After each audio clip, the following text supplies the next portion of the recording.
My parents threw me out as a child, and then expected everything from me when my grandparents died. My mother and father had me when I was 16 and used to lay hands on me all throughout my childhood. My father used to yell at 5-year-old me and blame me for ruining his dreams and aspirations in life. I was already unloved, but when I was 6 my younger sister was born, and I was left completely uncared for and unwanted. We lived in a 2-bedroom apartment. And as my sister got older, it went from me sharing a bedroom with her, to me kicked out of the room entirely. I slept on the couch for 2 years, then the couch was put into the basement, meaning I could sleep either in the basement or on the floor. When I was 10, my parents decided they were going to move away. But this move did not include me. I ended up actually being fine with this, as my grandparents had agreed to take me in. My life was instantly better. I got my own room again, and my grandparents gifted me a brand new N64 in 1996. I was finally happy. As time went on, I grew up and eventually moved out.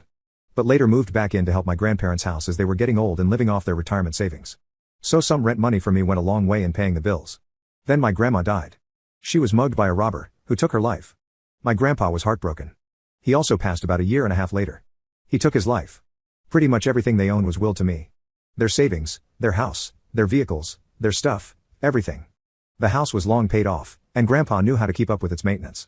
In fact, after Grandma died he kind of doubled down on renovating the place. He had the roof redone, the house was repainted by us inside and out, and we fixed a lot of little things. Grandpa's neighbor George even came by to help redo the plumbing. One morning I was fixing breakfast and my grandpa never came downstairs. You couldn't keep the man from his bacon. So I went to check on him. I found him there, suspended via a rope. My parents made Grandpa's funeral a crap show. They didn't bother to show up for Grandma's. They were too busy. And at Grandpa's funeral they didn't seem to grieve at all. My sister also showed up wearing a brightly colored designer dress. Which I wasn't happy about as it was a church clothes-only function. I noticed my parents repeatedly whispering to each other and glaring at me whenever I looked at them. Come to find out at the will reading that my parents knew that they'd been disinherited long ago for their treatment of me. And they thought it extremely unfair I got everything. They threatened to sue me to contest the will. And I got repeated calls and messages from my father, mother and sister telling me I needed to do the right thing and give my father what was supposed to be his. I told them all to flake off in far more unsavory words. My parents ended up taking me to court to challenge the will. But the judge ruled in my favor after seeing the will and hearing us both out. So it wasn't a long drawn-out legal battle. The judge even looked at my parents with absolute disgust after seeing the will and hearing about their mistreatment of me in my childhood. He called my father a terrible parent, and that my grandparents were right to disown him. My father just hung his head in silence, but he made sure to stop me outside the courtroom and tell me I was always the biggest mistake of his life. And that if he could go back in time, he'd make sure I never existed. He should have been a football star. And instead he has to wear a name tag for a 9 to 5.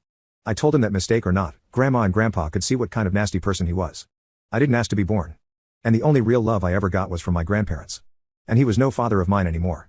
I got a few more threatening and harassing phone calls, as well as some letters from my parents. All demanding money among other things. But over time they just stopped because I completely stonewalled them. The last call I ever got from them was telling me that my sister needed a kidney transplant and if I could help them out. I actually agreed and told them to meet me at a hospital that was a 2-hour drive from them. They rode out, and I never showed up. I blocked their number as soon as I got the first call that they're there.